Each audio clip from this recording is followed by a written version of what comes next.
Today, we will talk about what an indication of interest, IOI, is, how it works, and an example of its use in the corporate world. An indication of interest is an underwriting expression showing a conditional, non-binding interest in buying a security that is currently in registration, awaiting approval by the Securities and Exchange Commission, SEC. The investor's broker is required to provide the investor with a preliminary prospectus. However, IOIs in the mergers and acquisitions world have similar intent but are done differently. In the securities and investing world, an indication of interest is typically expressed in advance of an IPO, initial public offering. It demonstrates a conditional, non-binding interest in buying a security that is currently awaiting regulatory approval. Securities in the U.S. must be cleared by the SEC. The IOI is non-binding because it is illegal to sell a security while still in the registration process. The investor's stockbroker is required to provide the investor with a preliminary prospectus. The IOI remains open-ended and is not a commitment to buy.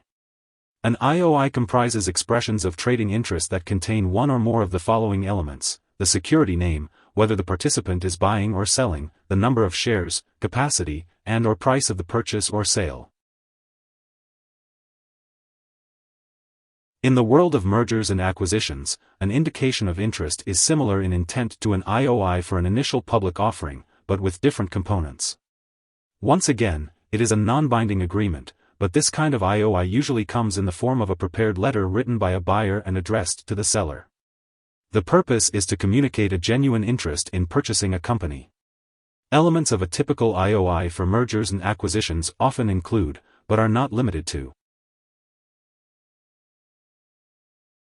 an indication of interest is an informal notice of an investor's interest in purchasing or acquiring an asset.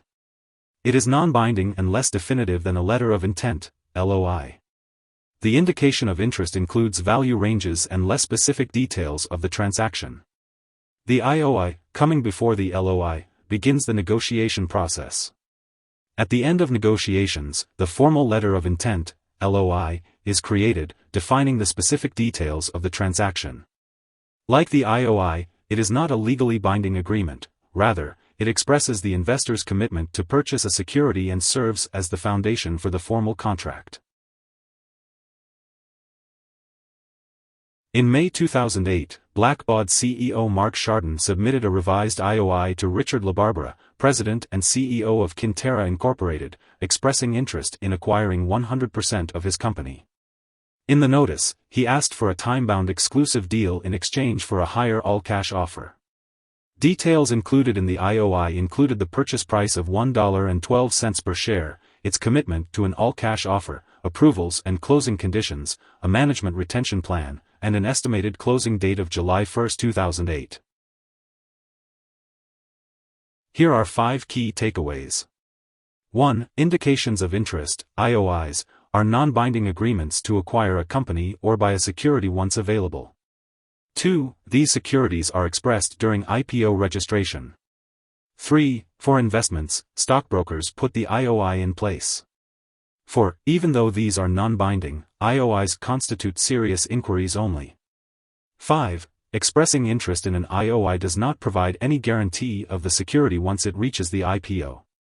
Hope this would help. Thanks for watching.